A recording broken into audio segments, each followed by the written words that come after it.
Ahí se ven ahí. Míralo ahí.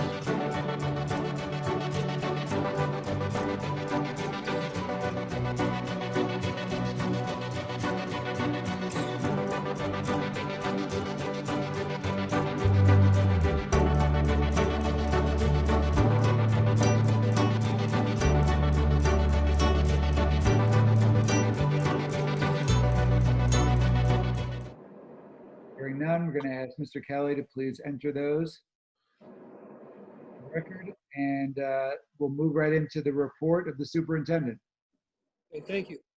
I want to focus my comments tonight on reopening plans and where we're at with that, and how we've been progressing, and also maybe a little sneak peek at where things seem to be aligning as we continue the process of preparing. I'm going to start with something not connected to our plan. I mean, it is connected to our plan, but you may have read in the paper that the New Jersey Interscholastic Athletic Association came out with a reopening plan for the fall sports. And that plan allows voluntary practice. That means the type of practices that usually occur in the summer for all sports to begin actually today. Mr. Frazier and Mr. Morano, Mr. DeBarry consulted with me. We're not going to begin till August 10th. We normally have a blackout period of athletic practice in a normal summer, first week or so of August. And we just felt it made more sense to wait till August 10th. And there are a variety, which I won't go into now, but health checks every day. Basically, there's conditioning, proper social distancing for what's allowed outdoors. And as of now, everything is outdoors, including volleyball. On September the 14th will be the official start of fall practice. Normally that occurs early to mid-August. So September 14th is when the fall sports can begin practice. And again, there are guidelines that go along with this. The fall season in terms of games, which usually begins, if you go 0 week in football, is the last week of August, believe it or not, but usually the first week of September. Game competition will begin on October the 1st. The regular season for sports, for football, will end on November 7th. So it's going to be a very short season. Other sports will end on or around November 12th, and there will be a state tournament, but it's going to be limited in scope compared to other years. So that's the plan. And like with every plan, as Mike Tyson said, everybody has a plan until they get punched in the face. We have a lot of plans, and whether or not they come to fruition depends on how things keep going along, right? As you know, we've had a committee of administrators and supervisors meeting for about 3 months to plan reopening, and then when the governor's DOE's information came out, we asked for volunteers, and we had about 62 people volunteer. They had a very short meeting schedule because the turnaround time that we were given was very short. Committees met once or twice, depending on the committee, during this week. We had one big group meeting with everybody. They filed reports, their committee chairs did, with the steering committee and me, and we have all of those reports. Committees were made up in categories of health and safety, facilities and transportation, learning and teaching, extracurricular and athletics, social and emotional learning, and community outreach. The community outreach is a committee that's report really isn't in yet because they're going to be working beginning the end of this week or next week as we push out information and gather information from the community at large. We are going to develop, and we're working with our communications consultant, a website like we did with the referendum called Rutherford Reopens. That will be linked to our main webpage. It'll be a place where, as we get information about the reopening and about when we actually open, that will be a place to go there so the stuff is current, just like we did and still do with the One Rutherford website. When the DOE came out, left a lot of, I mentioned at our last meeting, a lot of unanswered questions, but it did answer 3 main questions. The first was that schools would be reopened in New Jersey for in-person instruction in the fall. That was clearly stated. You cannot submit any plan that doesn't have some in-person instruction. All students would be required to wear a face covering when physical distancing of 6 feet is not possible, unless prohibited from doing so because of medical condition. So student in a classroom where there is 6 feet of separation would need that mask when they get up and move around the classroom, when they go to another class, go out into the hallway, things of that nature. All faculty and staff must wear a mask unless prohibited from doing so because of a medical condition. So that was really, there's a lot more in there that were musts in that 104-page document that I shared with you, but those are the three big ones, right? We're going to come back with some brick and mortar instruction, and we're going to wear masks, the adults, the faculty and staff, and students when needed. We then were given a lot of latitude and are given a lot of latitude to figure out what we're going to do. The American Academy of Pediatrics came out with a very strong statement. A lot of people are saying they backed off that statement this weekend. I don't agree with that. They backed off in throwing into the statement. They got caught in the political discussion about funding and saying that funding should not be tied in with the reopening, and funding should be kept, federal funding, at a high level or even a higher level. But they still held the premise that they felt that all policy considerations for the coming school year should start with the goal of having students physically present in school. The negative implications and consequences of not being in school has to be weighed against the evidence about how COVID-19 affects school-age children, and that schools should consider physical standard distancing. They allude to 3 feet, but of course the state is saying 6 feet, and that's what we have to follow. And the needs of students receiving special education demand the utmost priority. So our committees have been working based on a lot of information, mostly the state forum, looking at things from the Pediatric Association and other groups and other nations. And the mandate, the core that we had, was to try to get our students in school as much as possible while preserving students' safety and staff safety. We measured every classroom in the building, set up furniture in every classroom, and in the building, the district, set up furniture in those classrooms to see where we could, what's our maximum number of 6 foot spacing. It meant moving out some things that may be stored somewhere else, file cabinets, large teacher desks, things of furniture that is not necessary, especially furniture not necessary with the current restrictions of kids not being on beanbags on the floor, or mats and things like that. And we were able to come up with, I think, a reasonable plan based on that social distancing. The plan, as you know from this document, is still being developed. There's a lot that has to go into this plan. I mean, every aspect that you could imagine about school has to be addressed in one way or another. From something as simple as a child going to the bathroom. Everything has to be addressed. So this is not something that we're ready to release yet. But by the end of this week, I would like to share with parents what the direction we're going in terms of returning to school. Based on what we can fit in buildings, based on the need of students, based on what the committees have said, based on what other groups have said, based on interaction with every school in Bergen County in terms of what their plans are, this is what we're leaning to right now, okay? And again, the plan hasn't been developed.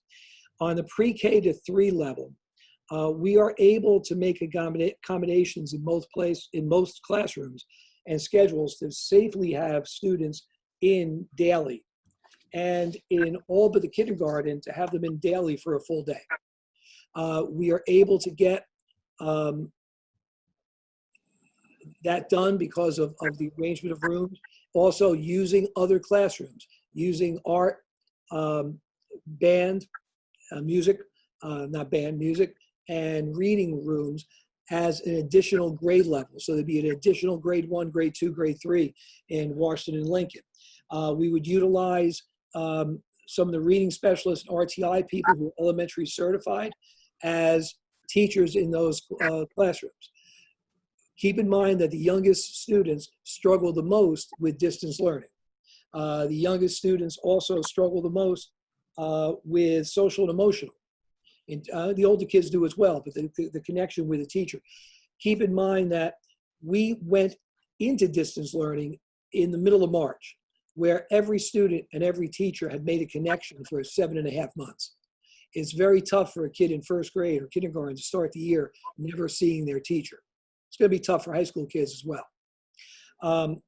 Also, we're going to do art on a cart in the classroom, music in the classroom, reading in the classroom. So these students don't have to exchange classes, okay? We will be able to provide lunch in the classroom. We're going to be able to do that because we're not going to have lunch in the other buildings, as you'll see, and we can reassign our lunch aides to Washington and Lincoln, so we'd be able to provide lunch coverage in every classroom without violating teachers' duty-free lunch. Kindergarten's another story. We can't fit everybody in every day. Distance learning, I think, is not really practical for kindergarten kids. So the committee's going to suggest, and I think is something I think we need to do, is for the time being of these rules to return to a half-day program, so that kids are in school 5 days a week, but they're in for the half a day. We would return to full day once we're given permission to have normal spacing in class. On grades 4 to 12, due to enrollment of students, building and classroom size, the type of schedule they have, it's going to be needed to follow a hybrid schedule of on-site and distance learning. That is probably what the great majority of schools in Bergen County and the state are doing.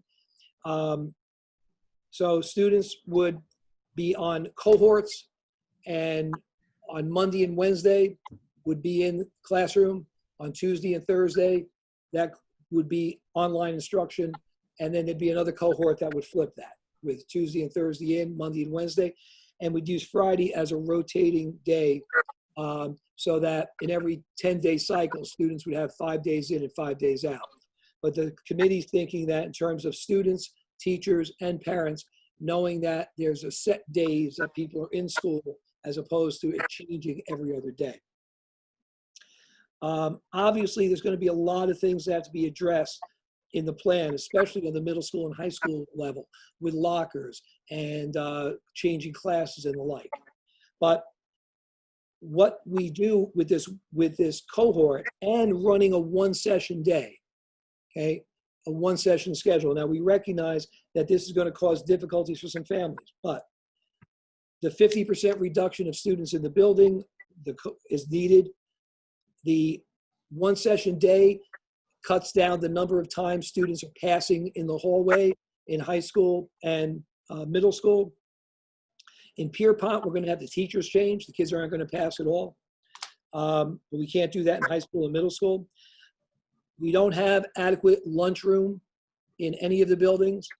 So if we run a lunch, we have a problem. The high school has an open lunch. That would be a big problem. So by having no lunch, we make it safer in terms of large group gatherings and going in and out of the building. Like I said, the great majority of schools in Bergen County are following that hybrid one-session day. We're happy that we may not have to follow it, or we won't have to follow it necessarily for the youngest students. Our special education students who are in self-contained classes, LLD, MD, the Bulldog Academy, because their class sizes are 5 or 6 or 7, they can fit 6 socially distant in their classroom. And since, again, distance learning may be more of a struggle and socialization more of a struggle, they will attend school every day for a full day. Again, we're not looking for a one-size-fits-all here. We're looking to do what's the best for the health and safety and education for students as they present themselves. The early dismissal, too, in Pierpont Union and high school, which are our biggest campuses, will also allow for better cleaning every night, because the custodians can start earlier in the day in these long classrooms. Keep in mind, our custodians, we're going to have to change, again, in our plan. There's a lot of things here. We're going to have to change some of the shift assignments and have more custodians on board during the day as well for sanitation and cleaning. Transportation is a major issue, a major concern. We are lucky that we are not a busing district, because some districts have to bus kids to and from school are going to really struggle when you are reducing bus size by more than half. You're taking a 54-seat bus and maybe reducing it to 10 students. The committee's going to recommend, and I'm going to endorse, that we do not offer subscription busing. I know that's a hardship for people. It's an unnecessary risk that we don't have to take. We do not have to provide busing. And to put 30 kids on a bus or run several buses, a bus that isn't even our own in terms of sanitizing that bus, I think is a risk that we don't need to take. Again, this was a recommendation. It also came from the state. It also came from a lot of agencies. If you don't have to bus, don't bus. Now, there's a lot that has to go into this plan. And we haven't sat yet and worked out all these details. This comes out of committee notes, committee meetings, both the ones that have occurred in fast pace for the last week or two, as well as the ones that have been going on for 3 months, as well as the ones with other schools in the county. But I do want to share with the board the way we're leaning.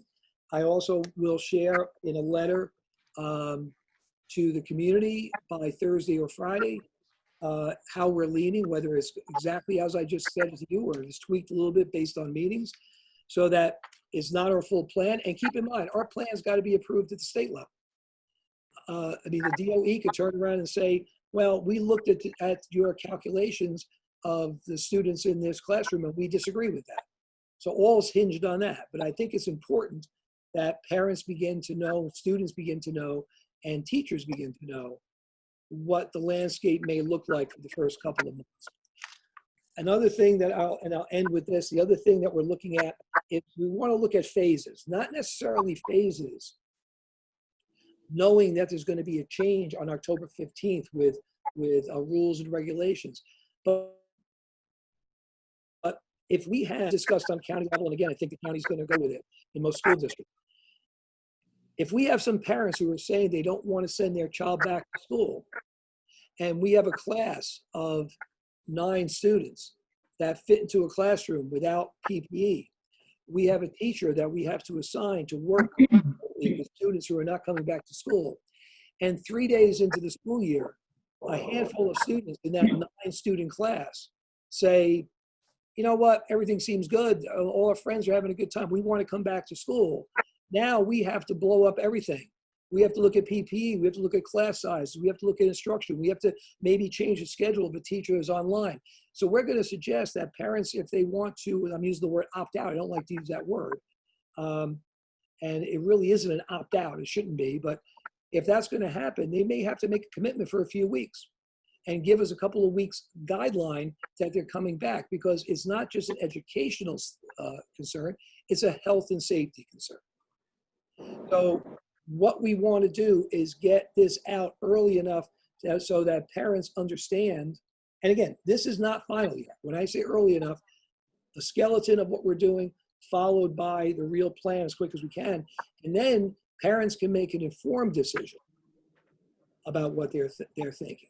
I'll close with this, and then if there's any comments or questions, I'll take them. But nobody's going to like whatever the plan we come up with or somebody else comes up with. If it's going to be difficult if half the kids are back one day and not the other day, on parents, kids, and teachers. It's going to be difficult if everybody's back. They're going to say, well, how can we all be back? How is that safe? It's going to be difficult if we put young kids on Zoom instruction, and it's going to be difficult to have them all in the building. It's not going to be, these are difficult times. And what we have spent pretty much 7 days a week working on is coming up with a plan that follows what the mantra of the state was, the mantra of the Pediatric Association was, and ours is get the maximum number of students in the building, the maximum amount of time, but all done safely. And I think this plan, which still has to be worked on, okay, still has to be developed, is in that direction, okay? So that's really what we've been focusing on. Usually in July, we start kicking around school goals for next year. We're going to do that in August.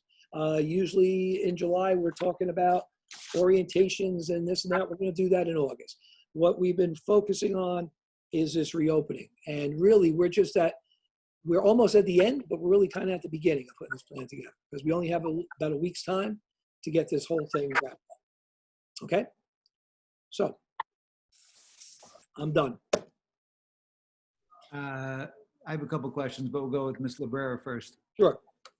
Yeah. So first of all, I just want to thank you and your team. I know this is just an incredibly challenging time, and to have to put together plans that contemplate so many things we've never had to deal with before individually, much less all together, is really just a Herculean feat. So thank you for that. Thank you. I just want to make sure I understood, because I didn't quite catch the discussion around the one session day. So is the current thinking that all grades 4 to 12 on the 2 to 3 days they're in session a week will only be in for one session? Yes. And the thinking behind that is we can't accommodate lunch safely. We also have to keep in mind, from a standpoint of the faculty and staff, we can't put them in a position where, we're thinking about the kids, and that's first, we got to think about them too, where they're going to prepare a lesson on Monday for the group in front of me, and then I got to prepare a lesson on Tuesday for that group when they're not in front of me, and I got to prepare so that we need a little time for that. We need some sanitation, but the real reason is, we'll run 6 periods. Let me do the math on this. We'll run fewer periods in the high school, and I have to look it up, so I'm not going to give numbers. I could be wrong. We'll have less change of classes. We'll have more cleaning time. The lunch is really the big driver there. We can't accommodate lunch. We can accommodate it in the smaller schools because the kids can stay in the classroom. We can't do that in the upper level. We don't have, and also some of the numbers, because of the schedule being what it is, we have to run this pivot table in our schedule to see how to divide classes up. See, in grades 1 to 3, kindergarten to 3, it's a very simple distribution, and even 4 and 5. But keep in mind that 4 and 5 now is attached to Pierpont, so we have to live with that. Okay, if we had a different configuration, 4 and 5 might be in a separate building, and we have 6, 7, 8.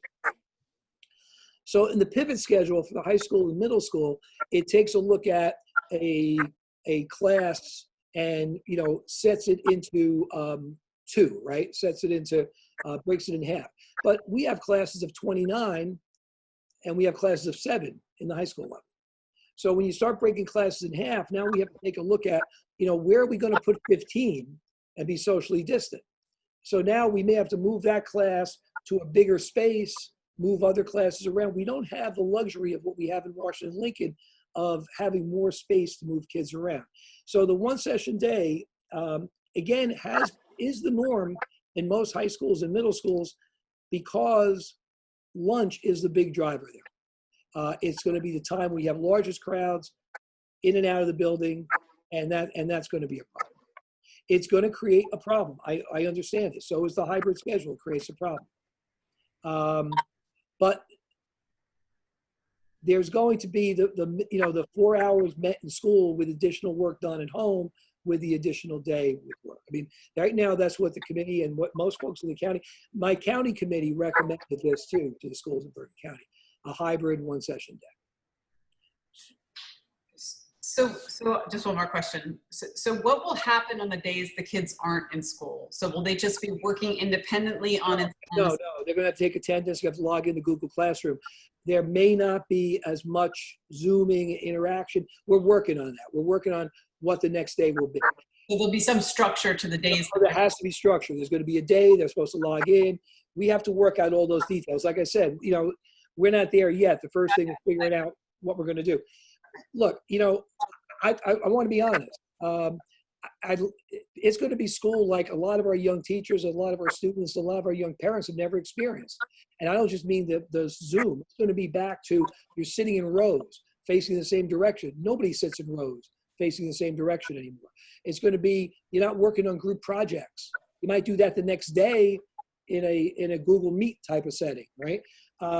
It's going to be like the old college day of, Monday I'm lecturing to you and Tuesday you're working on a paper about my lecture. It's not going to be that blatant, but it's going to be different, and it's not going to be what we're used to.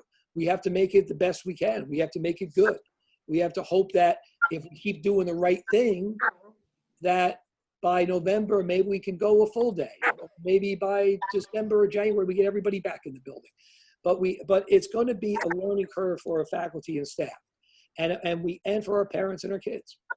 And nobody thinks this is perfect, because it's not. But there isn't a perfect plan. And again, I want to just say, so much of the meat of this still have to be developed days, and these things can get tweaked a little bit, and how the teachers are going to respond. How are the teachers going to work with us on accepting or rejecting this idea? Now, we're going to be very clear. They've been very good so far working with us. We're not going to violate anything in the collective bargaining agreement as far as number of preparations and amount of prep and amount of administration, but still, there's only so much people can do. So we have to be reasonable there too. It's challenging. Other questions? So, yeah, I had a couple of things. I just wanted to reiterate what Ms. Librera said, that this is an amazing task. And I guess the first question was actually exactly the last thing you mentioned, which is, are there any expectations that you feel that the district may have to set for faculty to accomplish what you want to that go against the collective bargaining agreements or anything else? It sounds like the answer is no. We're not going to go against collective bargaining agreement, but we are going to have to get certain cooperation and certain things that they might not normally do. And we're going to be talking with them. And I've been meeting with the new co-presidents, and they're both on a committee. In fact, one of the co-presidents is chairing a committee. NJEA will get involved. We know that. They're already getting involved. We'll have to see where it all lands. But we all should be doing whatever is in the best interest of everybody's health, safety, and the education of kids. And hopefully we'll get that agreement. I'm sure cooperation, I'm sure we will. To go back to Ms. Librera's point too, the teachers who are teaching just that one session of kids in front of them, right? When those kids are gone, it's not just, they're going to have structure to their schedule as well, not just the students on their other day. So it's going to be office hours, electronic office hours for the kids who have been virtual that day. And they know that between 1:30 and 2:15, I'm making a time up, Mr. So-and-so is available via email if you have questions, or through Google Chat if you have questions about the assignment. It's going to be prep time for the virtual assignments. There also could be work being done for those kids who don't come back. Because, the kids who don't come back, I want to be careful what I say, but, right now there's home instruction. If you have a medical note that says you can't come to school and you get 10 hours a week, the DOE and the governor have never told us that's not still the law, but they said, we hope you're all going to do better than that. So obviously we have to do better than that. But we now have to ask teachers who are teaching, synchronous and asynchronous class to now teach this third class that isn't coming in at all. So we have to work on a schedule with the teachers that's not asking them to do things that they just can't do. Yeah, so Jack, that was related to my, can you hear me okay? Yes. I got something that said unstable. That was sort of going to be my question about that third group, and maybe it's not the right time to necessarily ask it, but it seems like the model at Lincoln and Washington is a little bit different, and I wonder about that third group in those schools. Yeah, it is early to answer that question, so I'll give you a theoretical answer, right? In Pierpont Union and the high school, the third group has got to be treated, and I had this conversation with some of the teachers already, like you do when you have a kid now who's on home instruction, or a student who's suspended, or a student who's not on home instruction, but he's got the flu and he's out of school for 5 days. You have to prepare lessons for them to do. So it's not going to be ideal, and it's going to be a little more than that, but that's how they'll handle it. How we're going to handle it really depends on when we ask parents, are you sending your child back to school or not? The numbers we have. Because we may be able to reduce on each grade level, let's just say argumentatively, there's 15 or 18 students in grade 1, 2, and 3 on each grade level, those parents aren't sending them back. Okay, I don't know, it could be more than that, less than that, right? We might be able to put students in the classes by reducing, because we're planning you're going to have 12 students in a class with everybody coming back. If 3 kids aren't coming back, that class goes reduced. We might be able to reduce. Our hope is that we could reduce a section in the district, and we'll have a grade 1 virtual teacher with maybe Washington and Lincoln schools together, following the curriculum. Now, if the numbers are too large, that's not a problem, because then we might have 2 grade 1 teachers, right? Because we're going to reduce the size of class. If the numbers are small, we got to figure out how we're going to make that work. Okay. One of the things I really felt very strongly about, and in my county superintendent's meetings, I'd say it was like a 60-40 split, with 60 being where I am and 40 being on the other side.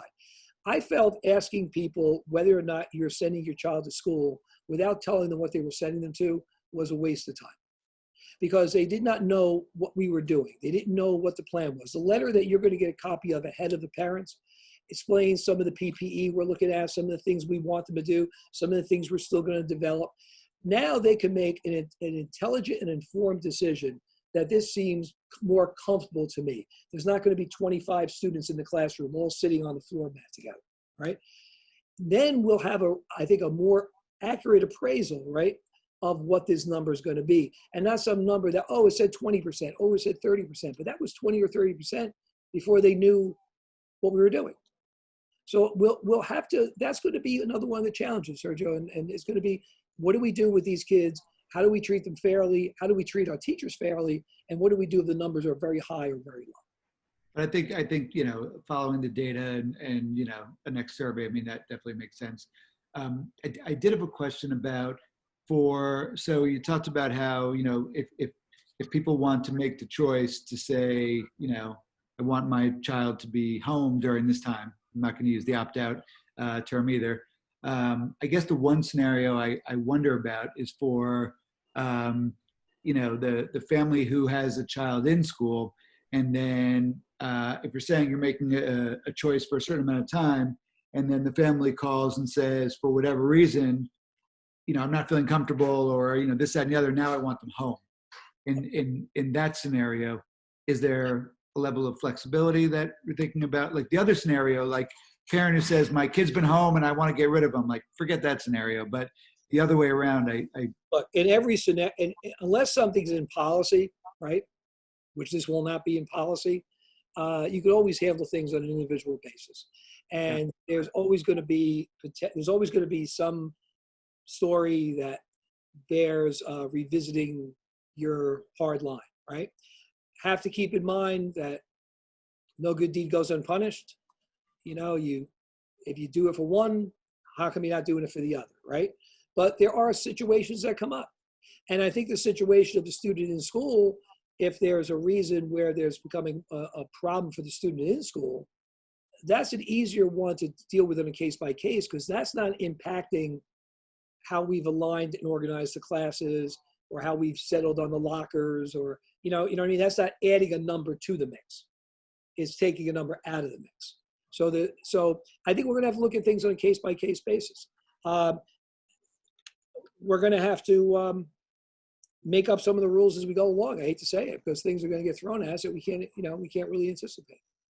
But that said, we need to have, I think, a strong foundation of what we are willing to not compromise on, what we're willing to, that is based on health, safety, and delivering the best education that we can. You know, one of the things, and I'm going to be blunt and honest, and if, you know, again, it gets me in trouble, it gets me in trouble, but I you know, quite frankly, I think, you know, there are certain situations where people are in certain high risk groups, right, that may not be able to come to school. But, you know, I think, you know, we're working very hard. The state's come up with guidelines to say that we're providing a safe environment. It's hard for me to say to people, if you don't have an existing condition, you don't have a problem, you don't have somebody sick in your home that you think is unsafe, and because then I'm implying that maybe it is unsafe. I don't think it's unsafe. I think the plan we have in place is going to be safe. So I would hope people would consider that. But I also have to respect that this is unusual times, and this has impacted people's psyches and families in a lot of different ways. And we have to be accommodating and make that work. Ms. Jones, you had a comment? You're muted, I think, Diane. So we have Mrs. Jones and then Mrs. Ahmed. How Now they're both gone. All right, we're going to go with Ms. Jones and then Ms. Ahmed, the order that I saw the hands. Jack, my understanding is that there's roughly 100 students per grade, at least coming into the first grade there would be, because we had a little over 200 in the kindergarten center. So if you're saying instead of having 4 classrooms in the first grade, there will now be 8 by using the music or the art room and some of the special ed classes and so forth. But how are you doing that for each class? Because you really need to come up with 24 classes. We measured every classroom, the principals and the head custodians, they moved furniture, they put it in, could fit within the 6-foot distance with the adjustments to the classroom, 16 to 19 students in every classroom. So we can make it work. And Are you using the gym part of that? using the music room, art room, which are big rooms, and the room they use for reading. Some rooms could have smaller numbers, but both principals have looked at the numbers and assured me that it could work. And we did a diagram. We did charts in every building. Okay. And then the teacher would be in one classroom, a teacher assistant in the other, and they would switch during the day? In Washington Lincoln?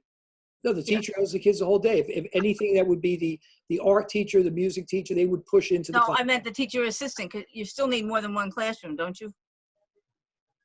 We don't have teacher assistants in every elementary class, only when there's an IEP need for it. I think you're thinking about kindergarten center where we had teacher No, assistants. yeah, I know they had them there, but I'm still confused. With the classroom, you're saying you can get 16 to 19 students in the classroom. If you have 25, where are those other 6 students? We're adding another class. We're doing the math based on, I don't have the numbers in front of me, Okay. Diane, but we All right. worked it out, okay? So we divided the number by 6 instead of by 5, or by 5 instead of by whatever it was, because we're adding one more grade in every building. In every building. So there's going to be 6 new sections, 3 in Lincoln, 3 in Washington. But we're not hiring another teacher. No, we're using the RTI people, the reading specialists, Okay. those people who are elementary certified. Here's the thought that Dr. Valeshko and Mr. Mulcahy agreed on. If a student doesn't have the pull-out reading, okay, for a couple of months, and that means he or she could be in school 5 days a week for 7 hours a day instead of 2 days a week for 4 hours a day, we'll do reading in the classroom. Okay? Got it. We'll make it up.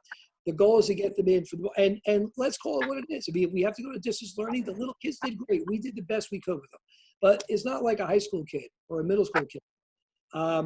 And we can make this work. Keep in mind also, we're working on numbers of every student being in that classroom. If you get 1 or 2 that don't want to come back, now that 19 is 17 or 16, or that 16 is 14, right? So we can make it work. Adults, you know, they're not, every teacher's got to wear a mask, every teacher assistant, so the 6-foot distancing doesn't matter if we have 2 teachers in the room, because they're going to have to wear a mask all the time. I think. So good. Shelley? Ed, you had a question?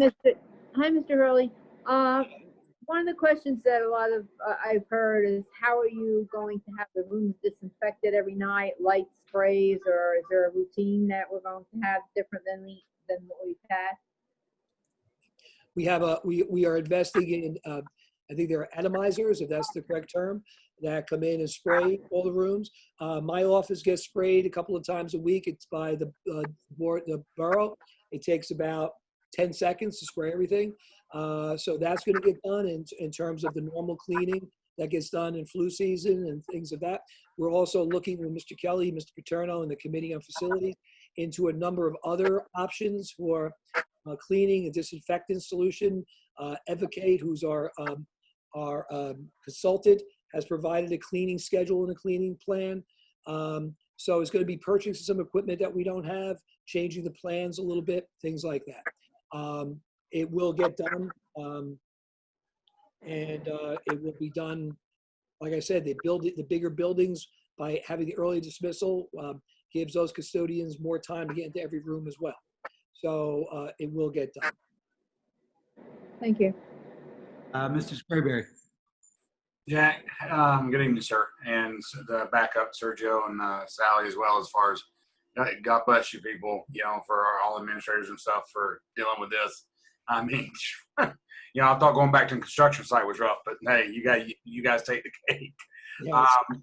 For the the 1 through 3, K through 3, or the first, second, third graders, what are you going to do to break up their day? What consideration as far as like in room, getting them moving and stuff? Because I have a third grader and having him sit there for 7 hours is They will have PE. They will be able to go to the gym because they'll be able to be socially distanced there. We're working with the state right now for clarification about the recess requirement, but they can get outdoors. Again, we'd have to keep them socially distanced. May have to do it in smaller groups. We have to work on that. That's all on the plan. We are looking at bringing some of the things into the classroom that we've done before, like yoga and stretching and things. Now, again, the kids are going to have a mask, right? Because if they get up to do that, they got to put a mask on, right? But I think that's becoming part of our culture. I see a lot of young kids out now with masks. My 4-year-old grandson, he shows me how to put it on and shames me into putting it on more often. So, that's all in the work. Obviously, you can't have kids sitting. Look, you don't have to be around kids a lot to know that first graders, kindergartens, they're not sitting still for the whole day. You don't have to be around kids to know that high school kids are not sitting still for the whole day. They're going to have to cooperate with us a little more, and they're going to have to make sure they're wearing the proper masks and things when they're up and about. But we're working on all that. Phys ed will be held, recess will be held. It's just a question of how the grouping will be and how it's going to get done. Mr. Conti? Yes. Like everybody else, you guys are doing an amazing job under difficult circumstances for sure. And I'm amazed at the thoroughness and the attention to detail that you guys are really putting at it. It's to be absolutely commended. My question revolves around, I heard nothing mentioned about before or after care. I'm assuming that's on purpose. Yeah. I'm assuming I'm assuming that's probably not going to be one of those compromises that we're going to have to make. Well, let me talk to you a little bit about that. In fact, just about an hour ago, I was back and forth on my phone with all the South Bergen jointers superintendents, but what's going on with before and after care. And I guess this was not the year to take this great adventure, right? To run it on our own. We're going to meet tomorrow morning, the administrative council, which are all the folks, and then I'm going to meet with later in the week with the coordinator, Darlene Monticello, and the principals whose building it's impacting. And we're going to talk about that. We're going to talk about, first of all, there are guidelines that have been put out by the state on how to run before and after cares and daycare. So we could use those. We haven't made up our mind yet, but just thinking, off of what I said. So Washington and Lincoln, if students are in for the full day, normal day, they may want or need before and after care. So maybe we need to run it there. We'll have to get a sense from the administrators and the parents in the buildings like kindergarten, where it's AM, PM, or in Pierpont, where it's going to end, earlier. Are parents looking for that? There might be parents who want aftercare at Pierpont starting earlier, and we have to look if we can expand that. So one of the things we're going to work on, it's got to be part of our plan. We have to get it done in a week, whatever we're suggesting, but we kind of kicked that can down the road a little bit to see where we were going to go with the other stuff. And Wednesday, we're going to have a conversation about what we think is feasible and how we should go about gathering that information from parents. So, there might be parents who are more than willing to send their child back to school, but maybe don't want the child staying in school for 2 more hours at the end of the day.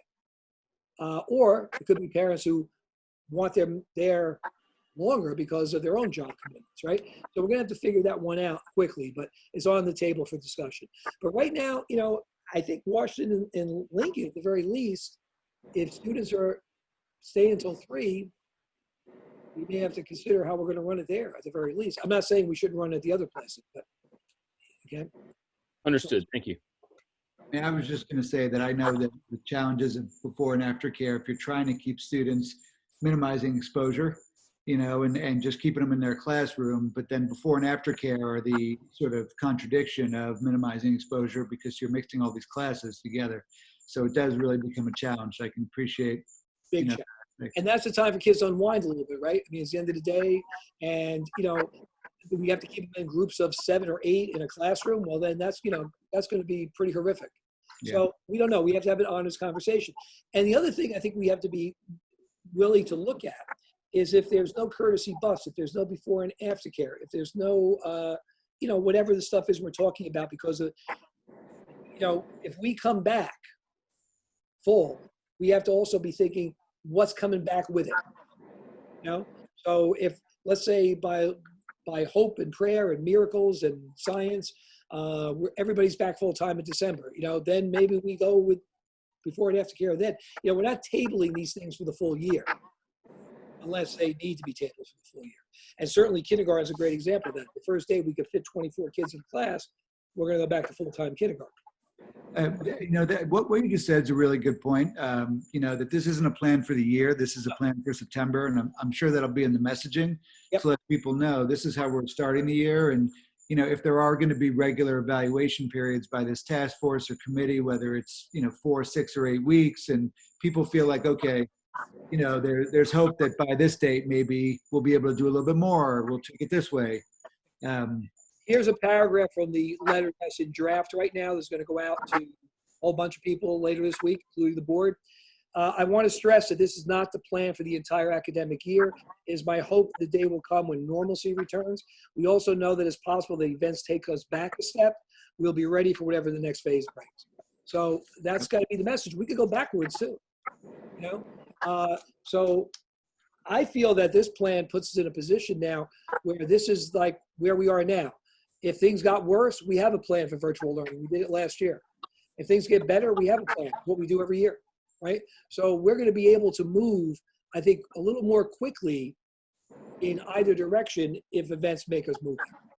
Gotcha. All right. Mr. Khan, did you have a follow-up? Yeah, just one more question, and this is, I guess, directed to Joe Kelly.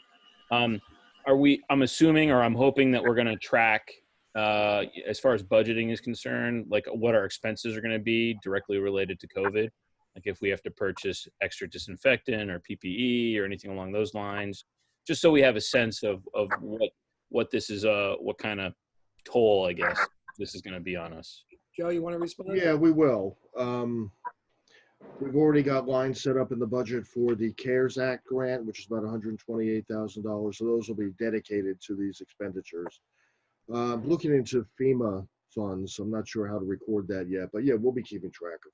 Yeah. And another note, I think I mentioned somewhere, I've been mentioning a lot of things to a lot of people, so if I didn't, I'll mention it now. The South Bergen Jointure, we formed a consortium, and so that we could order in bulk, get better price, also order in bulk, get quicker delivery. They have set up $1 million, and we would purchase through them and then pay them, right? So we already have a purchase order ready that has gone to them. So that will be separate items, for things like masks and gowns. And so, we're going to be tracking money. Remember, we also set that reserve account up. And if we need that account, that would also be something that we have to have specific accounting for too. So we will know the impact of this, for the most part, on the fiscal side as we go through it. Okay, I've got Mr. Mazzone, Ms. Librera, and then Mr. Healy. So, Mr. Mazzone. Yeah, thanks, Sergio. Jack, again, like everyone else has said, lots of details, love it. I think it's a great plan. I know how hard everyone's working. Just 2 quick questions. Is there any consideration for staggered start times to eliminate bottlenecks and choke points at entries? And then the other question would be any consideration for amendments with the attendance policy, given the impact of COVID, if a family member would require someone to quarantine for the 14 days? Okay, a couple of things on that. Yes, we had a conversation today, and we're going to be talking about it in Administrative Council tomorrow, and also in our steering committee meeting later in the week about staggered times, if that's something that we should consider and how we should consider it. Definitely, I think it needs to be considered at Washington and Lincoln, where you're bringing the full student population in. At the other schools where you're bringing half the student population in, may not need it. So we are looking at that. The attendance, Strauss Esme, I'm going to talk about policy when we get to policy because there's a couple of things brewing with that. But Strauss Esme is putting out a series of policies that we're supposed to get on Wednesday that are COVID related. And they're going to put them in like rather than going in and amending other policies, and then you have to re-amend them. These will be policies specific to a health emergency shutdown. And they would kick in and supersede. I don't know if attendance is in there or not, but our attendance policy provides if a student goes over the 18 days into non-credit, they can file an appeal, and there's a committee, and often that committee, if we have a student who's seriously ill, for example, the committee, we meet out a committee, and the administrators review it, and they grant back days. So even if we don't amend the policy, if the reasons for the absence are legitimate ones, like you just suggested, that are covered by the Department of Labor's list of things that people can't come to work for, then they can't come to school for, right? Even without a policy change, those days would get waived. So that should be okay. All right. Did I get your questions, Mr. Mazzone? You're good? Yeah. Okay. Ms. Libera. So, not to get into the specifics here, I'm just curious as to whether the planning team right now is thinking through what the contingencies and the protocols will be in the event that there is a positive in the school community somewhere. Well, whether it's with the faculty or with a family member or someone in the classroom itself, or have you sort of thought through what those guidelines will be? I know there's lots of evolving guidelines coming from the state and other partners on that. The first thing is in the 104 pages of guidelines, the state didn't tell us anything about that. And so my association of superintendents in Bergen County wrote a very strong letter to the county executive and the DOE saying that we could figure out all the other stuff. The one thing that we really can't, nor should, because we're not medical people, is what the right protocol is if someone is ill and someone's positive. Do you clear that classroom for 24 hours? Well, that's what some people say, but that's fine maybe in grade 1. It's not fine in high school when the kid's in 6 different classes, right? Do you close down? Do you stay open? And there's all these different suggestions. And we are still pushing hard. We think we should be given some clear guidelines, whatever they may be. We may not like them. We may disagree with them, but this is too big of an issue to just have, me make up my mind and Jim Albro over in Wallington makes up his, and, can't do it that way. So now the nurses on our committee are talking about it. And before we finalize that draft in the next 5 days or so, we have to have some statement, even if the statement is based on this, protocol is what we're doing, but we are still awaiting guidelines. And I would put that in there because I think there's things, this is too big of a decision. I'm still waiting for definitive guidelines on emergency drills, which, if you lock down, you're right next to each other, right? There's no 6 foot apart. If you're doing a fire drill, we talked about staggered schedules, fire drill, you got to leave. There's been no one that has told us that has been eliminated. By law, you have to do one within the first 10 days of school. You have to do 2 a month. You have to report them every month. You have to give every detail on them. And then the other hand is, fires and bad things can still happen, right? Even though we're in a pandemic. So maybe we should have these drills. It would be nice to have some guidelines on that. And we've asked about that too. I do have a meeting tomorrow after my principal's meeting. I have a meeting with all the county superintendents and the county executive.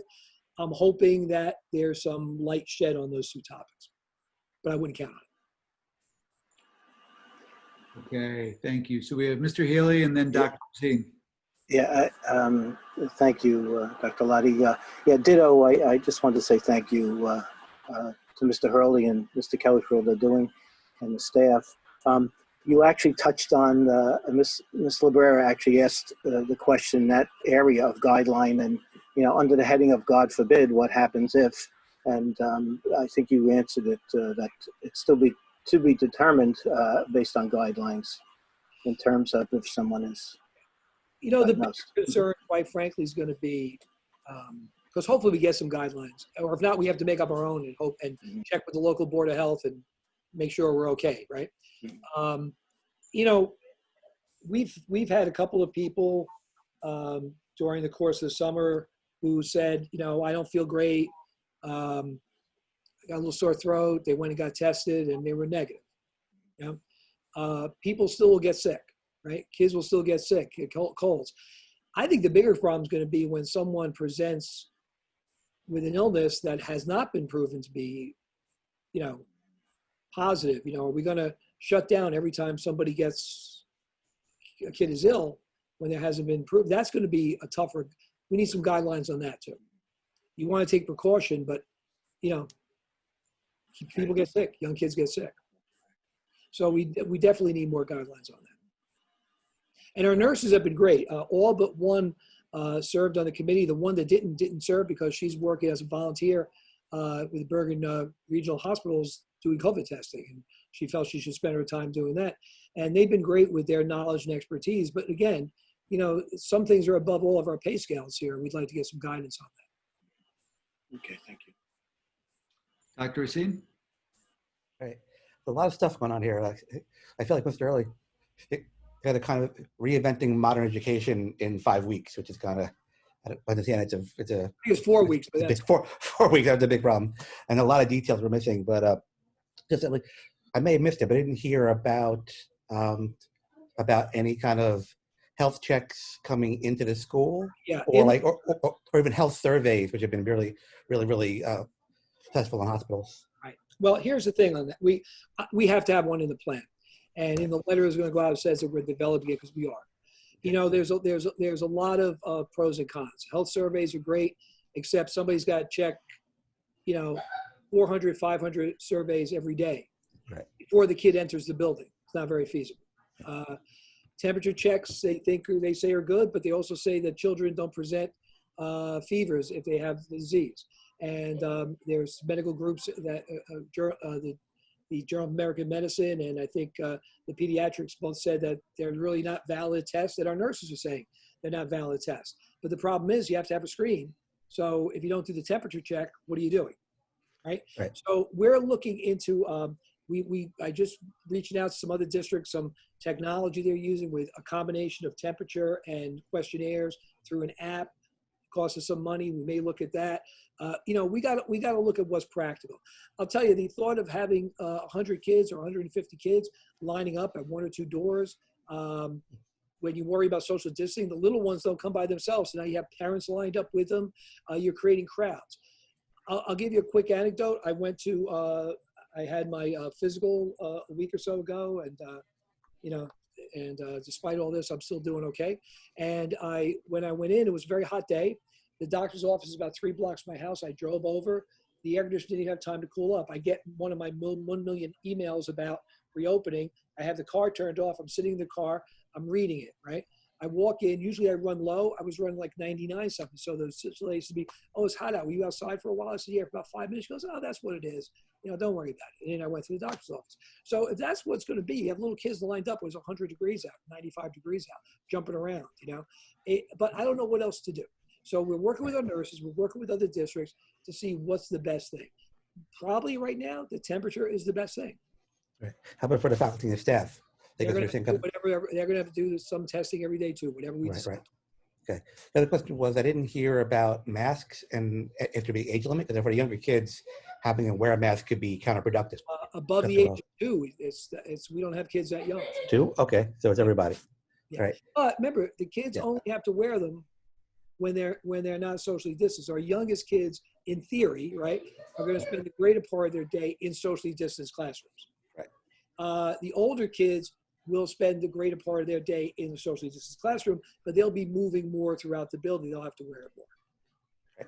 And then how about, another question was about how much leeway are we going to have as a district to going and bringing more kids in, or more likely keeping kids home, going full virtual, full distance learning if we need to, if cases pick up, or is that driven by the county or the state? I think it's going to be, well, right now, the leeway we have, is you could bring in more than a socially distanced, but then everybody's got to be in PPE. Every kid's got to wear a mask all day. You might have to put up plastic, plexiglass. And that just didn't seem reasonable to kids or to teachers or the best way of, it was either the non-classroom stuff, 800 kids in the high school instead of 400, you know, that kind of thing. So we already have that leeway, right? But it also becomes, what are they telling us? I just read today, I think the governor lifted some of the restrictions on New Jersey Transit, okay? I'd like to hear the governor say, we're lifting some of the restrictions on schools before we unilaterally decide to cram more people in. As far as going to virtual learning, that's going to be something, if we have to shut down again, that's going to come from the governor or the DOE, because they're going to read the tea leaves and say things are getting bad and we better shut down. I don't think, now, you know, again, we could go on and on about this, you know, and years and years ago when you had to report upper respiratory ailments during the flu season, and there was a magic number that you got to 10% of your kids were out because of it, or whatever it was, you had to do something, whether it was disinfect the building or shut down, or, you know, I don't know, we're going to get guidance like that. Like, you know, in terms of, is, you know, maybe if Cape May's, not to pick on Cape May, but Cape May have to go to virtual learning, but maybe we don't have any cases up here. Are we going to get that flexibility? I would hope so, but it doesn't seem to be working that way. You know, when we're tightening up restrictions in Jersey for things that are happening in Arizona, right? So I think if something happens in Cape May, we may be impacted by it. But it's a good question. I don't have all those. We don't know. All right. Thank you. Any other, Ms. Jones, is that a hand?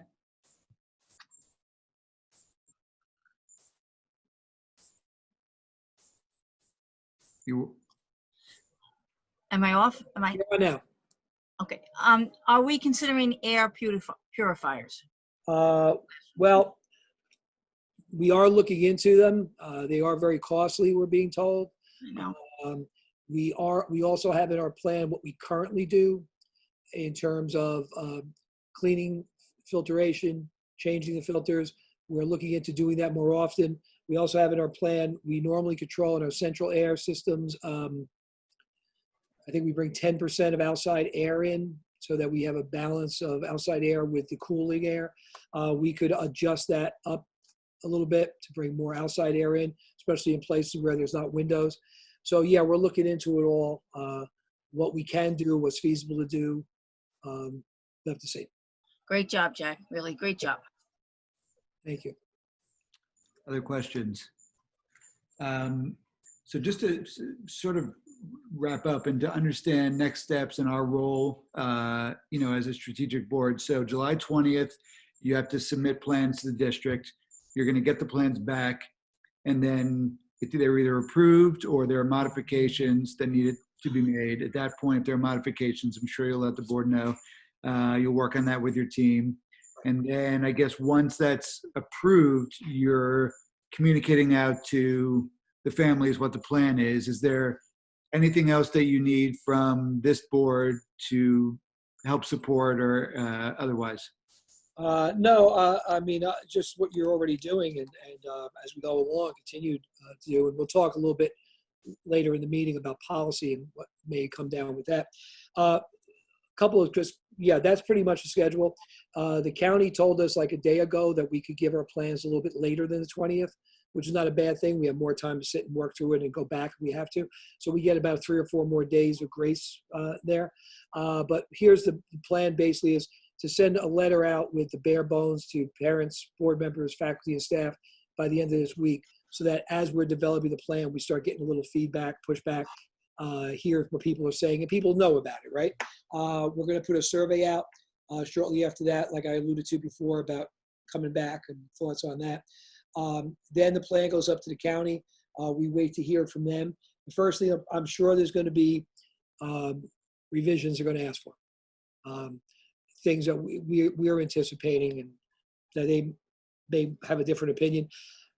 I will be sharing with the board the draft that goes up to the county. I'll be sharing with the board the letters that go home, you know, things like that. So you'll see the steps along the way. I won't share the plan with the community. I may share parts of the plan that they need to know, but until the plan's approved, I don't think we should share that. Once the county approves the plan, then the plan will be put out to the community, the full plan, And the board will probably have to approve it, just like you had to approve the distance learning plan, and maybe after the fact, like they did with distance learning. But that's what I would think would be the steps. So pretty much what you outlined were a couple of other steps in there. Okay. And, you know, I just, every day I look at the news and I keep thinking, well, you know, what's going to change? You know, and do we have to go back to and redo some things? And you never know. And I know you're in the same position. Many of you are in the jobs you're in, dealing with, you know, you think you're certain that we're going to have a certain way, and then the wind blows a different direction and things change. So, and one last comment, you know, a couple of years ago, we moved to Strauss-Esme, right? The policy, and we talked about that. And I think it's done wonders for policy. I already mentioned what they did with these COVID policies, but we have never gotten a template or guidelines from the state. We were promised a checklist to write this plan, it never came. So Strauss-Esme, that represents about 400 plus school districts in the state, has worked with the State Department, and they have come up with a template for writing the plan. And they're going to give that to us on the 15th.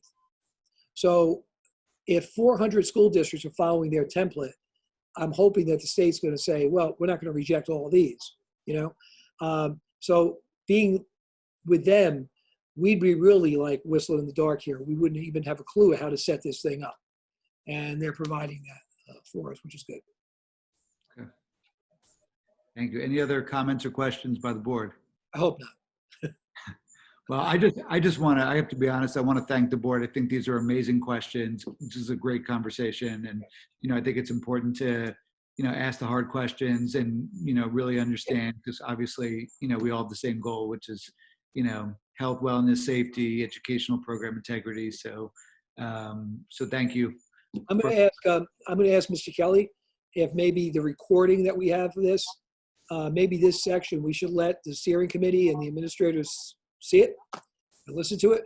So they hear the questions, they hear my answers, so that if there's a different direction we're going in from their viewpoint, they understand what we talked about, what we said. So maybe we can work that out in the next day or two with that, and ask them to watch it. We could probably send the link we send to Mr. Met and just tell them to watch between this minute and that minute, right? And they can see something like that. We'll talk about that. But yeah, I do appreciate the questions. I do appreciate the support.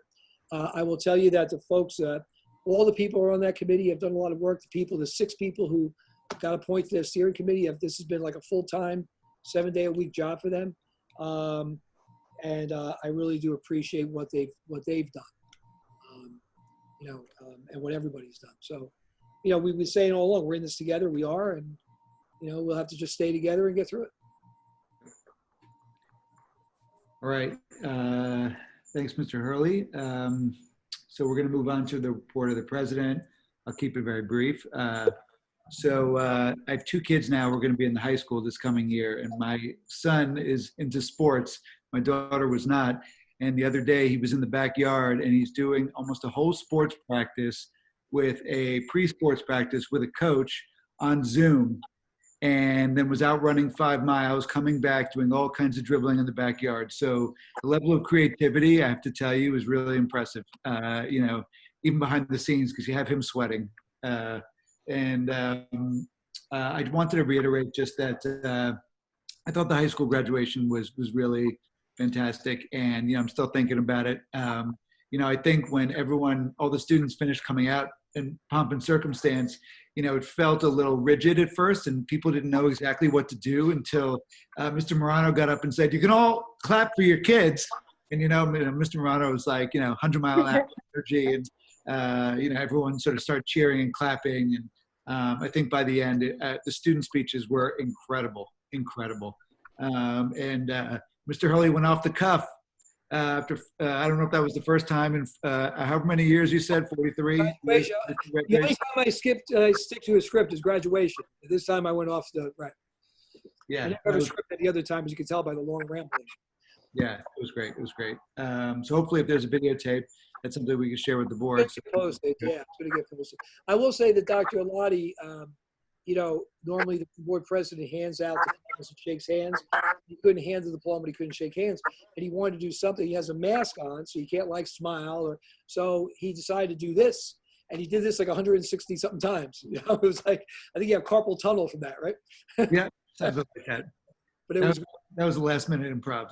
Well, I figured, something that the parents could physically see because they can't see me saying anything. So, but no, it was really great. So, really great team effort to put that together. And then just, wanted to say a quick thank you for inviting, some of the board members to be on these subcommittees, to be able to give input and just hear a little bit about what's going on. And I think it's great to have different constituents and their perspectives. And then finally, I guess I would just say, this feels like the 7th inning stretch, right before, some crazy finish line that's going to happen of this summer. And I just, on behalf of the board, just want to wish you luck. We're all, here to support, and it's going to be crazy, but hang in there. Thank you. And any comments or questions? Ms. Ahmed? You're on mute. How can I get on mute all the time?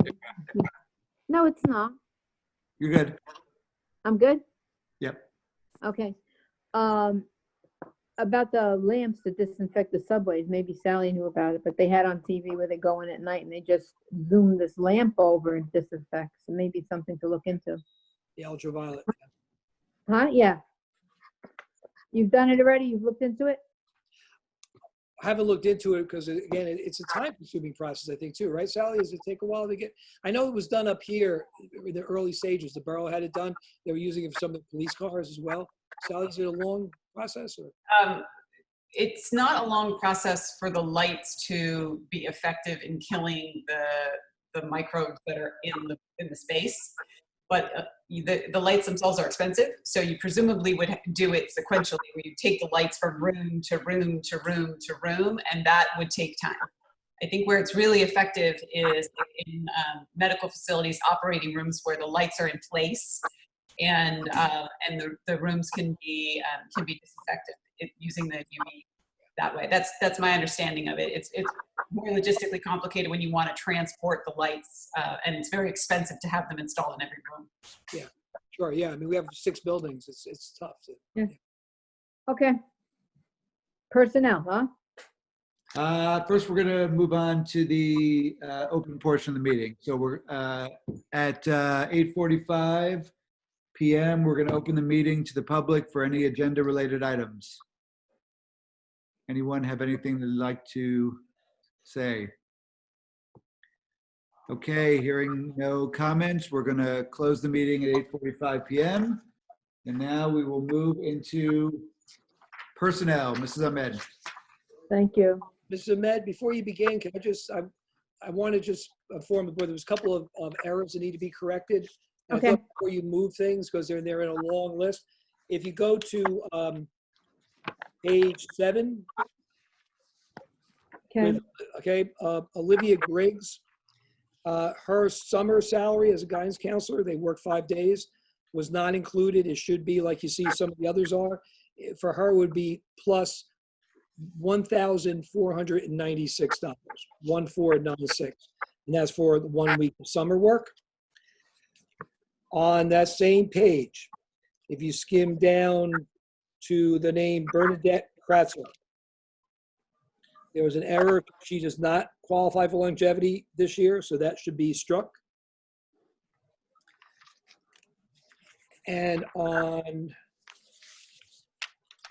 page, I'm sorry, yeah, also on page 7, my mistake, go up a little bit in the H's, Bill Helfingstein, William Helfingstein. He also does not qualify this year yet for longevity. That should be struck. And the last one is on page 10. In the middle of the page, Lori Stein. She had resigned towards the end of the year. She should not have been included. So that she should be struck. Okay? So the minutes will reflect that's correct. I wanted, when you move them, make sure we're moving them correctly. And we did inform the individuals involved, as they saw the agenda, that there was an error, and we corrected it with them. Mr. Hurley, I didn't get that Helfenstein. Where is she? Bill Helfingstein, he's on page 7, starting with the G's on the top. Just roll down, you'll see below. Oh, I see. Okay. So that's just a longevity. Okay. Thank you for, I'm sorry for the errors, and thank you for your And indulgence. one more, on that the last name was what, that you read? Lori Stein, And that was on page, last page of the 10.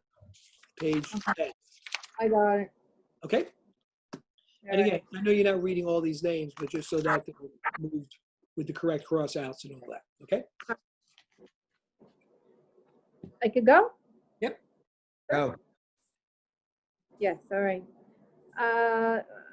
Upon, I don't know, it's been so long, upon the recommendation, we're going to pass the following resignations, retirement, salary adjustments, reassignments, and appointments. Number 1, Joseph Kelly, his contract for employment. Number 2, superintendent merit bonus. 3 and 4 are for superintendent and business administrator. And also number 4 would be for the qualitative for the business administrator, qualitative goal. 5 is retirement monies as listed. Okay, 6, we're going to cross out.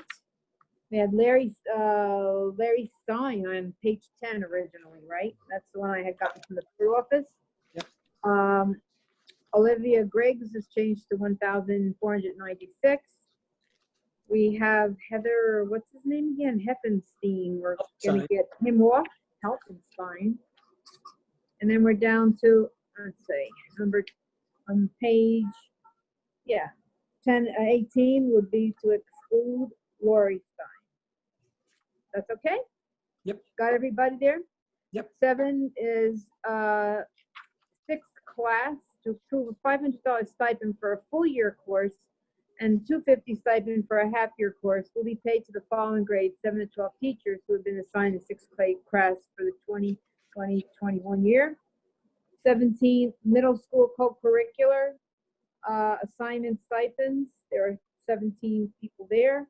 Number 9, elementary co-curricular assignments and stipends. There's 31 listed there. 10, perfect attendance. There are 30 recipients there. And I just have to say, I'm so proud. I've seen so many people here, and for them not to take off is remarkable. But I love Rhonda Sabatini. I've known her since we started PTA together in Washington schools. She was a tenacious president. But she made Dr. Sarsfield get a playground. We got the playground, put it up, and paid for it. So she's still in there, and she's fighting hard. So I have to give her credit, along with everyone else there. I was so proud of everybody. 11th, Jennifer Odo, elementary teacher to prove her disability. 12, virtual extended school year. To approve Danielle Centurion to work to provide aid services to student, whatever, program for the rate of $7,000 per hour. Travel reimbursement, 17 for Asanta Smith. And that's it. Okay, thank you. Any questions or comments? Mr. Hurley, anything you want to add? No? Okay, can I, Ms. Ahmed, do you want to move those? I'll use the board's permission. I'd like to use, to move 1 through 13. Okay, do we have a second? I'll second it, Dr. Okay. Lottie. Healy, yep. Great. Any last comments or questions? Hearing none, I'll ask Mr. Kelly to please take roll. Mrs. Ahmed, Yes. Mr. Conti, Yes. Mr. Healy, Yes. Mrs. Jones, Yes. Mrs. Obrera, Yes. Mr. Mazzone, Yes. Dr. Racine, Yes. Mr. Sprayberry, Yes. Dr. Oladi. Yes. Motion's carried. Thank you. Okay. Next, we have curriculum and instruction. Mrs. Jones. Okay, thank you. There are 6 motions under curriculum instructions which have been put forth at the recommendation of the superintendent. 1, superintendent's merit goal, and I'd like to read this. Be resolved by the Rutherford Board of Education to approve the following superintendent's merit goal for the year 2020-21. The superintendent will work with building administrators to create building level committees consisting of various stakeholders geared specifically toward diversity. The committees will work to promote solidarity within the school community and the borough by developing strategies to ensure equity, promote critical thinking, and empower student voice. Each school committee will meet a minimum of 3 times throughout the school year to develop programs and activities in line with the vision of the committee. Additionally, the superintendent will form a district committee consisting of members of each school's committee. The district committee will meet quarterly.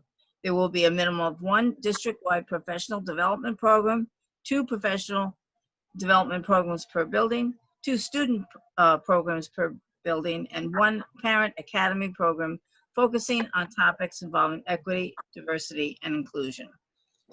Resolution 2 is out of district placements. 3, school improvement panel. These are the principals and vice principals or supervisors of each school, and a list of teachers on each committee for each school. Resolution 4, Bergen Tech Academy. These are the following students, freshmen through seniors, that are going to Hackensack, Paramus, Teterboro, and Applied Technology. District 5 is the district mentoring plan. To approve the mentoring plan for the school year, and District 6 is the statement of insurance for the district mentoring plan. Okay, thank you, Mrs. Jones. Any comments, questions? Mr. Hurley, anything you want to add? I don't know if you need clarity. The mentoring plan is an annual approval. That's the plan of, follows the state guidelines. We have to provide a mentor for new teachers. We have to provide professional development plan. We usually tie that plan around goals, which are still developing, but we have to approve it every year. The SCIP committees, school improvement committees, are again an annual appointment. They meet to go over issues with school, how to improve curriculum, how to improve anything that's under a school's umbrella. I think this year they'll be certainly even much greater utilized. And the merit goal, which approved for next year, that for those of you who don't remember, once the board approves it, I have to send it to the county for their approval, and then we start working on it. But I think it's a timely goal and one that will, help strengthen our programs in terms of diversity and inclusion. Okay, that's just a quick overview of what's there. Okay, thank you. Mr. Jones, do you want to move those? I move resolutions 1 through 6 under curriculum and instruction. All right, do we have a second? Second. All right, Mrs. Ahmed, any last comments or questions? Hearing none, I'll ask Mr. Kelly to please take roll. Mrs. Ahmed, Yes. Mr. Conti, Yes. Mr. Healy, Yes. Mrs. Jones, Yes. Mrs. Librera, Yes. Mr. Mazzone, Yes. Dr. Racine, Yes. Mr. Sprayberry, Yes. Dr. Oladi. Yes. Motion's carried. Thank you. Okay, next we're going to move into finance. Dr. Racine. All right, so finance today, there's only 2 on the agenda. Thank you, Joe. After the last few weeks, there's been like 20. So number 1 is the approval of bills. Number 2 is to write off outstanding checks, which have been outstanding for, I believe, a year. And that's it. Okay, any questions or comments? All right, Dr. Racine, want to move those? Good. I'd like to move 1 and 2. Second. Second. All right, Mr. Mazzone. Mr. Kelly, you can please take roll. Of course, Mrs. Ahmed, Yes. Mr. Conti, Yes. Mr. Healy, Yes. Mrs. Jones. You're muted.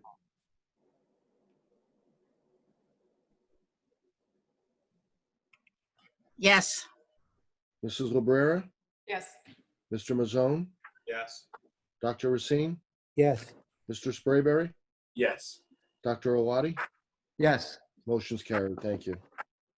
Okay, thank you. Next, we're going to move on to policy. Ms. Librera, is there an update? I I don't have an update, but it sounded like Mr. Hurley had some information he wanted to I share. do have an update. We received several policies 3 weeks ago or 4 weeks ago from Strauss Esme. The typical, mandated changes. And my thought was to try to move them tonight and in August, but things just being what they are, we don't really have time to go through them the way we normally would. One of those policies is involves the COVID response, the expansion of medical leave and emergency leave. And that's one that we would be following under law, but we would like to have the policy. I mentioned earlier that Strauss Esme is coming up with a packet of COVID-related, pandemic-related policies this week. So we would definitely be looking to move in August and September these policies. However, and Ms. Cabrera, I'll speak with you and share with you what the policies are. We can decide how we're going to meet, when we're going to meet, if we need to meet, and what we should be meeting on. Because some of them are very perfunctory and some are a little bit more, challenging perhaps, or new because of the pandemic. However, one of the things I will be looking into, if you recall 3 years ago maybe, we had a quick change in the HIB policy. And we were told that it had to get approved by a certain date. We didn't get the policy until a certain date.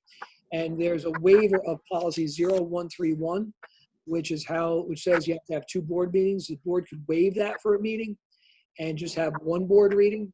So depending on what these COVID policies are that I get on the 15th, I may ask the board to consider doing that because I'd like them in place in September. Some of the other ones that were following law and they're like tweaks of policies we already have, they're changing 1 word. I'm not that concerned about. But things that are brand new related to their shutdown and virtual learning and all that, I think we should be in place with that. And I don't have those in my possession yet, so it's not even a question of me delaying it. So I will see what they are. Ms. Lebrel, I'll reach out to you and Dr. Alati. We'll decide how we want to meet, if we're going to meet ahead of time, what we need to do. And we'll also discuss the waiver to try to get some of those moved in 1 reading in August. Okay? Sounds good. Thank you. Okay, so we're going to move on then to buildings and grounds. Mr. Healy. Yes, we did not have a committee meeting since our last, and tonight there is one resolution for review and approval, and I'll read that in part, and I know Mr. Kelly will have some comments. The following motion is being put forward at the recommendation of the superintendent, whereas the Board of Education advertised bids for the addition and interior renovations at Pierpont Elementary School. Whereas the lowest bid for this project was submitted by Bismarck Construction Company with the base bid in the amount of $12,478,000, and the other part of this bid and acceptance is the board hereby awards the contract to the project to Bismarck Construction Company for the base bid of $12,478,000 plus 1 alternate bid, number 9, in the amount of $20,000 to upgrade the HVAC controls to the district standard for a total contract value of $12,498,000. And that's the motion we're putting forward tonight. And Mr. Kelly, would you like to comment at this point? Yes, of course. This is the largest of the 7 projects that we're working on. So there was quite a bit of interest in this project. This is all the work at Pierpont. So, there's the addition of the 11-room classrooms. There's the addition of the gym. There's the demolition of the old gym. There's the renovation of the multipurpose room in the front of the school. All this is encompassed in this project. A lot of interest. I think the last number I heard was 42 interested parties had picked up the bid package. And we did receive 15 bids, which is really tremendous. And that helps with the competition among the contractors. So the project had a budget of $13,225,000. And Bismarck came in at, as you can see, $12,478,000 plus the $20,000 alternate that we're going to add in there. Means we came in under budget by approximately $727,000, which is a tremendous win for the district. Because that money can be repurposed for projects. It can be, ultimately, if we don't spend it when we're all done, it goes back to the taxpayers, a reduction of the tax levy to pay for the principal and interest. So this is a big win, and there's a little bit of history here I won't bother getting into, but this is very good news here. So the architects, the project managers, the attorneys, and I have all reviewed the contracts, determined that Bismarck is a qualified bidder, and that the board can feel free and feel comfortable in awarding contract to them. We also, because they were so far under budget, we did reach out to Bismarck, or I had the project managers reach out to Bismarck and just make sure they were willing to stand by their numbers. It doesn't do anybody any good if they underbid for some reason and then find out that they can't afford to do the job. Long story short is Bismarck is standing by their numbers. They are comfortable with their bids. So feel very comfortable asking the board to approve this. Assuming the board does approve, then we expect Bismarck to be up and running on the ground by the end of August. Thank you, Mr. Kelly. Mm-hmm.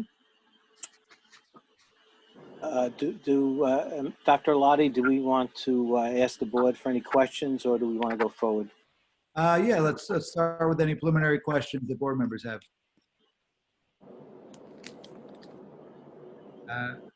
Let's see, I think I see Mr. Sprayberry. Yeah, I'd just like to reiterate for, from the Buildings and Ground Committee to, Joe and Jack and everything, the questions that have been asked and your diligence and your responses back have been really incredible. Being in the industry, seeing the bids that I see, coming in under budget on something like this, it's always a bonus. But right now in the industry, there's a lot, like Joe said, there's a lot of interest in these projects in higher ed, K through 12, because as an essential business, it's going to keep people there. It's going to keep businesses open and people working. So that's a huge interest for all of us in the construction side. So it's great to see, and it's really just it's great for the district, and especially the $700,000 savings. Mm-hmm. Thank you. Thank you, Mr. Sprayberry. Any other comments? Can I add a couple of does anybody have a question before? Somebody have a question? No? I just wanted to add that I was nervous about this. This is the biggest project, and wondering, and really not a lot of areas that we could look at to cut into this if we had to. So I'm very pleased that we had many bids right around the magic number. I mean, it was so our estimators did a great job. Things came in right around, slightly below or slightly above. Just as a comment, if you asked me back in October if we would be sitting at 9 o'clock at a board meeting, and this is the first time we talked about the referendum and the facilities project. Certainly the pandemic's taken this off our mind, but it hasn't taken it off our plate. I do commend Joe and Anthony Paterno, who are carrying the big load on this in terms of staying on top of everything and making sure everything's moving along. And the team that Epic has given us and PSA has given us has been really first rate. So I hope you liked the insert into the package that showed you the release that we put on our website with some pictures and updates of what's going on around the district. And we're making a lot of progress. We'll still be holding our breath. We'll be holding our breath. Everything's going to be ready when kids come back. But, we're making a lot of progress. So I'm very pleased with it and happy that we got this big one moving forward now, hopefully. Thank you, Mr. Hurley. I will say, if I may, it looks like a couple of members of Perret Samjan Architects are sitting in on this call. They're anxious too to get started on this project. So we welcome them and thank them for their work. Thank you. Thank you, Mr. Kelly. Thank you. Okay, so Mr. Healy, do you want to move? Yes. Yeah, we're moving this bid award for board approval. Okay, do we have a second? Second. Mr. Sprayberry. Any last comments or questions? All right, hearing none, I'll ask Mr. Kelly to please take roll. Mrs. Ahmed, Yes. Mr. Conti, Yes. Mr. Healy, Yes. Mrs. Jones, Yes. Mrs. Obrera, Yes. Mr. Mazzone, Yes. Dr. Racine, Yes. Mr. Sprayberry, Yes. Dr. Oladi. Yes. Motion carried. Thank you all very much. All Thank right. you. Very exciting. Really exciting. Hmm. Okay, so let's move on to old business. Is there any old business anyone would like to bring up? Dr. Racine? Yeah. I was all business as well, but I just wanted to bring up that our on the 4th of July, our high school students organized a peaceful march. I just wanted to bring up that our students did this by themselves, worked with the town, the police, with the county sheriff. And I was there. It was a pretty amazing event for our high school kids to have pulled off. I just want to give them some credit. Which event was it? There was a peaceful protest march on the 4th of July. A peaceful, didn't they want something? What? For It was just for peace? peaceful protest march. It was aligned with Black Lives Matter and Okay. with there was inclusion in our town. Yeah. But they all Okay. spoke, and it was very nice. Okay. Thank you, Dr. Racine, for bringing that up. Other old business? I just want to remind everyone that we'll see what committee meetings need to meet. Policy might be one. Others may or may not need on August. I know things are a little crazy right now, so we'll see. However, we are going to make arrangements with the architects and with the project managers and the contractors for the building and grounds committee to tour the sites sometime the week of August 17th. So we will figure out a time and date that works for the contractors. We talked about that with building and grounds so they can actually go and see it. Also, I've spoken to Rachel, I see her is listening in, about the potential of doing a presentation to the board at the August 24th meeting to update on the status of projects and looking ahead to the last one that will go out to bid. Well, the next last one, Union's going out first, but looking ahead to the high school renovation that's going to go out, do a little presentation on that. So tentatively, we'll look for August 24th for that. Okay. Any other old business? I just wanted to bring up that, so this board meeting and then the next board meeting in August, the idea is to be on Zoom, but once the school year reopens and starting in September, the plan is for all of us following proper protocols to meet in person once the school year begins and schools reopen in whatever fashion they do. So just wanted to mention that on the record. Okay, so next we'll move into legislative update. Mr. Conti, do you have anything for us? Not this evening. Okay. And now at 9:11 p.m., we're going to open up the meeting to the public for agenda items, either related or not related to the agenda. Your items, related or not related to the agenda. Anyone from the public have anything they want to say? Okay, then at 9:11 p.m., we're going to close the meeting. Mr. Hurley, is there a need for an executive session? No, there's not. Okay, does that mean we're entertaining a motion for adjournment? Okay, do we have a motion for adjournment? I'd like to moved. move. Okay, I see everyone going at the same time. Give it to Ms. Librera. Do we have a second? All right, Ms. Jones. All in favor? Aye. Opposed? Okay, we are adjourned. So thank you, everyone. Thank you, everybody. Thank you. Thank you, Jack. Good night. Thank Thank you. you, Joe.